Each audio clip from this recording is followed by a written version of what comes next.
On this car it's quite easy to replace the serpentine belt since you've got a lot of working space down here. So with the T30, let's remove these 6 bolts and take out the covers. Now to make even more space and to show you in more details what I'm doing down there, we can take out the fan. Now if you look down here, you're gonna find a connector, the 12-volt connector. Just unplug this.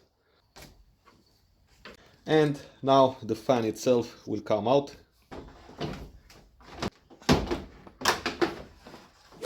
Alright, so now you can have a closer look to the belt, and it's a good idea to take a picture of the belt position so you will know exactly how to put it back. Down here we've got the tensioner, and you will need a 17mm in 12 points to release the tension. So again, down there is the tensioner, this is the water pump, this is just a random pulley which will spin the belt. Down there is the alternator, the crankshaft pulley, the AC compressor pulley, and the power steering pump pulley.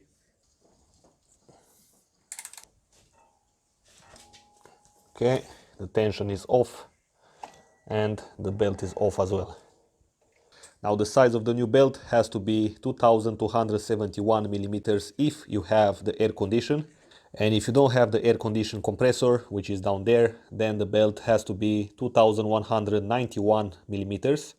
So if you want, for example, to remove the tensioner, you've got the E10 here, and then you gotta apply the tension and it will reveal the other E10 bolt, which by the way can be removed with a normal 8mm socket.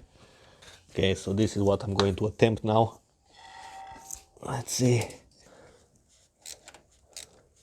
The bolt is out.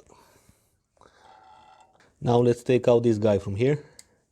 As you can see, I use a 8mm socket because the E10 I lost it, so I gotta buy a new one. Alright, so here it comes. Alright, so now to install the new tensioner, you gotta put it in position down there, and you have to tighten first this bolt. Alright, so now the tensioner is not completely tight. I've got the bolt loosened a little bit so I can apply the tension, and there is the hole. And now I can continue to tighten them until the end. And it's very important to torque them down to 19 foot-pounds. Let's release the tension from the torque wrench so you can have it for a long time. Okay, so now it's time to put the belt on. Now all I have to do is to put this loop on the tensioner.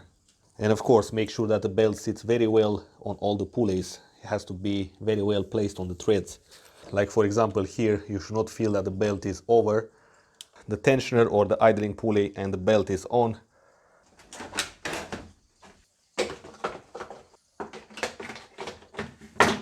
Okay guys, so that was pretty much it. If you want, check it out, the playlist. Also, if you want to really help me out, click that subscribe button as well. It will motivate me to make more videos for you guys in the future. So stay tuned and I will see you soon.